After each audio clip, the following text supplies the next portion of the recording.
Bagaimanakah anda menghuraikan suatu set? Baik pelajar, sebelum ini kita dah tahu apakah itu set. Okay, sekarang kita perlu belajar bagaimana nak menghuraikan suatu set. Ini maksudnya di sini, kita perlu bagi tahu dalam set itu ada apa.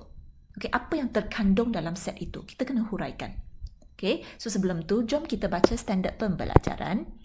Pada akhir pembelajaran, kita akan dapat menghuraikan suatu set dengan menggunakan perihalan, penyenaraian dan tata tanda pembina set. Maksudnya ada 3 kaedah kita boleh huraikan set. Okay, jom kita baca yang ni. Set boleh ditulis dengan menggunakan perihalan, penyenaraian dan tata tanda pembina set. Okay, jom kita tengok contoh. Misalnya, kita boleh menulis warna dalam jalur gemilang dalam set A seperti yang berikut. Okay, so untuk contoh di sini kita namakan kategori warna dalam jalur gemilang ini kita namakan dia sebagai set A. Okay, so nama set itu kita akan diwakilkan dengan satu huruf besar. Tak kisah huruf apa. Awak nak guna Z boleh A sampai Z. Awak pilihlah mana-mana huruf yang awak suka. Okay, so untuk contoh di sini dia guna huruf A. Okay, so ingat nama set wajib dalam huruf besar pelajar. Jom kita tengok kaedah yang pertama dulu. Perihalan. Kita tengok kaedah perihalan dulu ya. Untuk kaedah perihalan dia tulis dalam bentuk ayat. Okay. A ialah set yang terdiri daripada warna dalam jalur gemilang. Itu je. So perihalan tu awak tulis ikut apa diberi dalam tajuk. Okay, awak just bagi tahu A itu adalah set yang terdiri daripada warna dalam jalur gemilang. Itu je untuk kaedah yang pertama. Kaedah yang pertama untuk huraikan set senang. Perihalan. Tulis ayat je. Okay, boleh ya. Untuk kaedah yang kedua, penyenaraian. Apa asal penyenaraian? Senarai, betul tak? So kita perlu senaraikan. Okay, warna dalam jalur gemilang tu. Okay, itulah sebab tengok yang saya highlightkan hijau ni, ini adalah kaedah penyenaraian. Kita senaraikan semua warna yang ada dalam jalur gemilang. Okay, so kita baca sikit. Ni dulu, set A boleh diwakili dengan menggunakan tata tanda set. Simbol ini.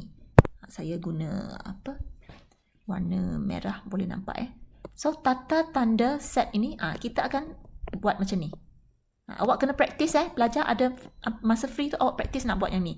Dia ada lengkungan, dia macam kurungan, tapi kurungan ni ada lengkungan. Lepas tu ada yang bahagian tajam, lepas tu ke bawah. Yang ni sebelah kanan punya. Ni kita tutup. Ada masa tu awak praktis. Okay, nak lukis tata tanda set ini. Okay, kita akan ada guna tata tanda set ni So, cara nak menulis.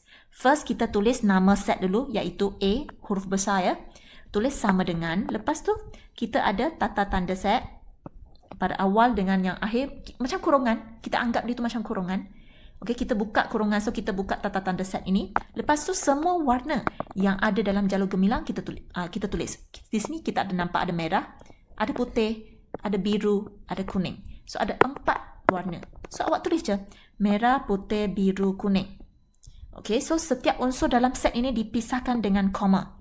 Okay, so setiap warna ini, tengah-tengah ni kita letak koma untuk pisahkan mereka. Okay, boleh So, ini cara kita buat huraikan set A dengan menggunakan kaedah penyenaraian. Okey, lepas tu kita baca lagi di sini. Setiap objek dalam set itu dinamai unsur. Okey, so maksudnya dalam set A ini kita tengok ada unsur merah, ada unsur putih, ada unsur biru, ada unsur kuning. Ini semua kita namakan sebagai unsur.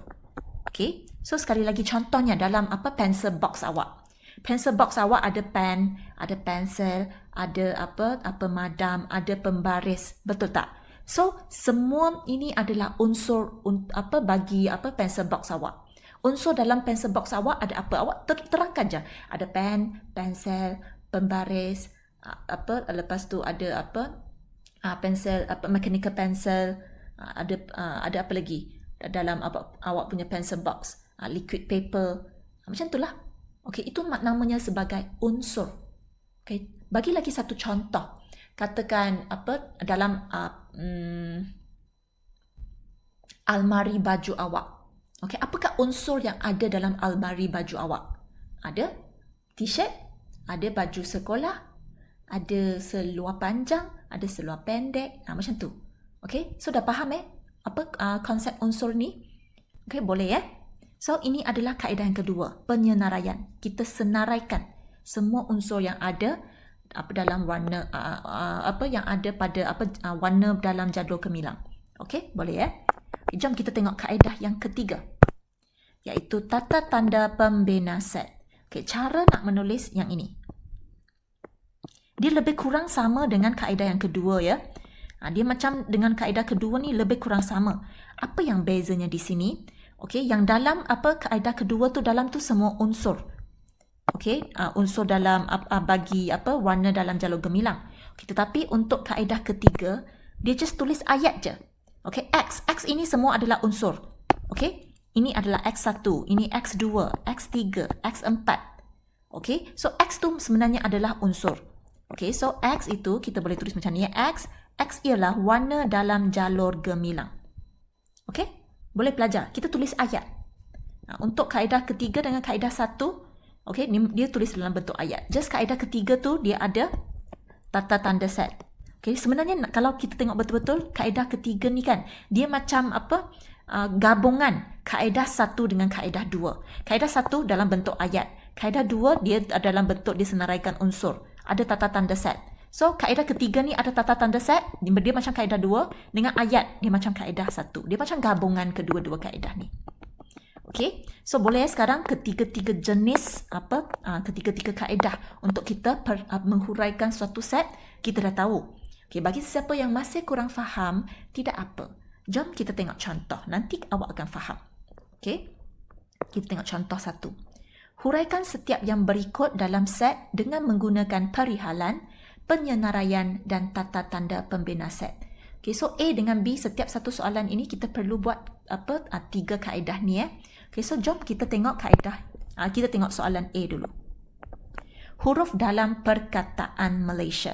Jom kita tengok kaedah pertama dulu, iaitu perihalan. Ingat perihalan dia guna ayat. So untuk perihalan kita boleh rujuk balik yang ini. Nampak A ialah set yang terdiri daripada warna dalam jalur gemilang. Tetapi untuk yang ini dia bukan warna dalam jalur gemilang, tetapi ini tajuk dia, huruf dalam perkataan Malaysia. Okay, so nak tulis macam ni senang je. Untuk ayat ni kan kita boleh salin ataupun kita boleh hafal sebenarnya. Kita boleh hafal, ialah set yang terdiri daripada. Ini kita boleh salin. Okay, A tu awak jangan gunalah A. Mungkin kamu guna huruf lain. Katakan saya nak guna huruf C. Okay, saya guna set C. Saya namakan huruf dalam perkataan Malaysia ini sebagai set C ya. Okay, C, awak salin je ayat yang atas tu. Ialah set yang terdiri daripada. Ialah set yang terdiri daripada.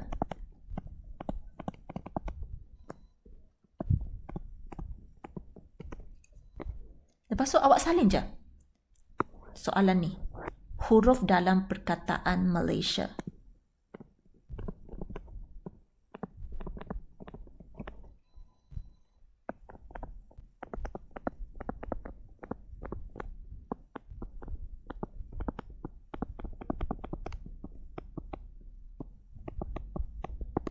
Itu je. Inilah kaedah yang pertama, perihalan. Nampak Saya salin ayat yang di atas ni. Ialah set yang terdiri daripada. Ialah set yang terdiri daripada. So untuk soalan lain, nanti awak just tukar nama set dengan salin tajuk je yang diberi dalam soalan. Okay, so settle. Ini adalah kaedah yang pertama.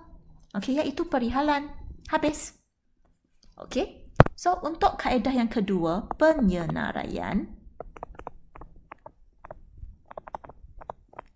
Ingat saya masih guna set C So C sama dengan kita guna tata tanda set. Yang ni kan, kita ikut yang ni kita ikut yang atas ni. Okay, so kita senaraikan semua unsur yang ada dalam Malaysia. So huruf yang dalam perkataan Malaysia. Kita tengok balik soalan. Huruf yang ada dalam Malaysia. So semua huruf itu awak kena tulis. M, koma. Ingat macam tadi di atas dia dah bagi tahu kita setiap unsur dalam set dipisahkan dengan koma. So kita guna koma untuk pisahkan. Okay, so ada A. Huruf Huruf tu semua kita ada M, ada A, ada L, ada A. Nampak A sudah ulang. Okay, so kalau A sudah ulang, kita tak payah tulis. Sebab unsur dalam set C ni ada huruf apa? Ada huruf M, ada huruf A, ada huruf L.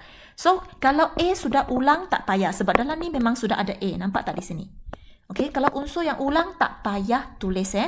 So, kita ada Y, kita ada S, kita ada I, dan A tak payah tulis. Lepas tu tutup balik dengan tata tanda set ini.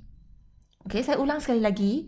A yang ada 3, nampak tak di sini? Ada 3 A dalam Malaysia. Ada 3 huruf A dalam Malaysia. Okay, tapi kita tak perlu tulis 3 kali. Kita tulis sekali sahaja. Sebab bila soalan saya tanya, okay, dalam set C, ada huruf apa? Awak jawab je lah. Ada huruf M, ada huruf A, ada huruf L, ada huruf Y, ada huruf S, ada huruf I. Betul kan? So A tu walaupun dia ulang 2 kali, awak tak payah sebut 2 kali. Awak sebut je dalam tu ada A. Ada berapa A tu tak kisah. Okay, so kita tak payah ulang unsur yang sama. Boleh? So, habis. Itu saja. Senang kan? Okay, so ini adalah kaedah penyenaraian. So, untuk kaedah yang ketiga, tata tanda pembina set. Tata tanda pembina set. Okay, so ingat, dia lebih kurang sama dengan yang kaedah 2. Kita mula dengan ini. Lepas tu X, tata tanda petindih. Nampak kan kita ikut yang ini. Okay, lepas tu, ini pun sama. Kita salin contoh ini. Bukan salin contoh. Kita salin ayat ni. Kita mula dengan X ialah. So, kita mula. X ialah. So, dalam ini, semua ini adalah apa? Huruf dalam perkataan Malaysia. Betul? So, sekejap. Kita salin je. Ialah huruf dalam perkataan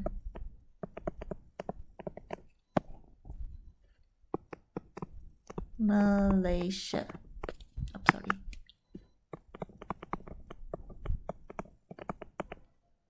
Tutup balik dengan tata tanda set.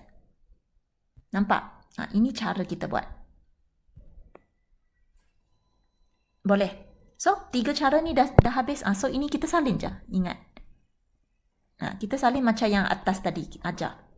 Okay? So, untuk kaedah perihalan, untuk kaedah penyenaraian, untuk kaedah tata tanda pembina set, senang je. Awak buat macam tu je. Okay? Boleh? So, bagi sesiapa yang masih kurang jelas, jom kita tengok soalan, contoh soalan B.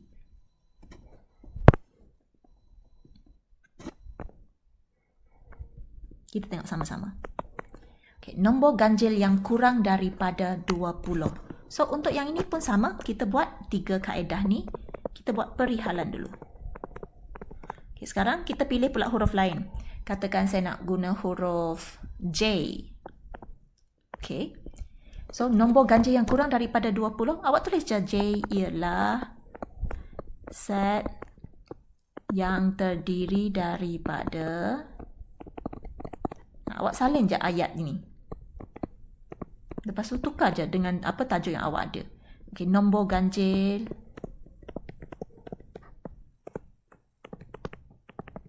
yang kurang daripada 20.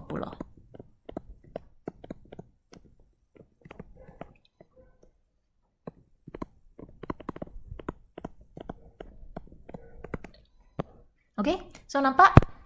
Ini saya salin je. Ialah set yang terdiri daripada. Okay, yang belakang tu saya tukar je ikut soalan saya. Okay, boleh ya? Ini untuk kaedah perihalan. Kalau untuk kaedah penyenaraian, sama juga. J sama dengan, kita guna tata tanda set. Kita buka dulu. Okey, set yang terdiri daripada nombor ganjil yang kurang daripada 20. Awak senaraikan. Penyenaraian maksudnya senaraikan semua nombor ganjil yang kurang daripada 20. So, nombor ganjil yang pertama, 1. Betul. Lepas tu 3, 5, 7, 9, 11, 13, 15, 17, 19, 21. Boleh tak? Tak boleh, dia nak nombor ganjil yang kurang daripada 20. So, sampai 19 jelas. Lepas tu kita tutup dengan tata tanda set lagi. So, itu saja. Untuk penyenaraian, senaraikan semua unsur yang ada. Dan antara unsur tu kena guna koma untuk pisahkan mereka. Itu saja. Okey? Boleh Untuk kaedah yang ketiga. Tata tanda pembina set. Untuk kaedah ni pun senang. J sama dengan, kita salin yang ni, X, tata tanda bertindih titik bertindih, tata tanda bertindih. Tadi atas pun saya salah cakap sorry. Ini adalah titik bertindih So X titik bertindih, lepas tu X ialah, saya salin yang ni. Okay, lepas tu salin je nombor ganjil yang ialah nombor ganjil yang kurang daripada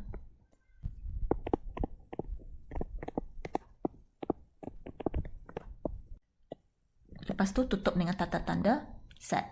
Okey, ataupun awak boleh tulis dengan yang lebih ringkas. Okey, X titik bertindih, X ialah nombor ganjil dan X ni semua kan tadi saya cakap X ini adalah semua unsur dalam set ini kan. So X ini adalah semua unsur dalam set ni, iaitu 1, 3, 5, 7, 9 semua ni kan. Okay, so X kurang daripada 20. Awak boleh buat dalam bentuk macam ni pun boleh. Ini sama macam buku teks lah.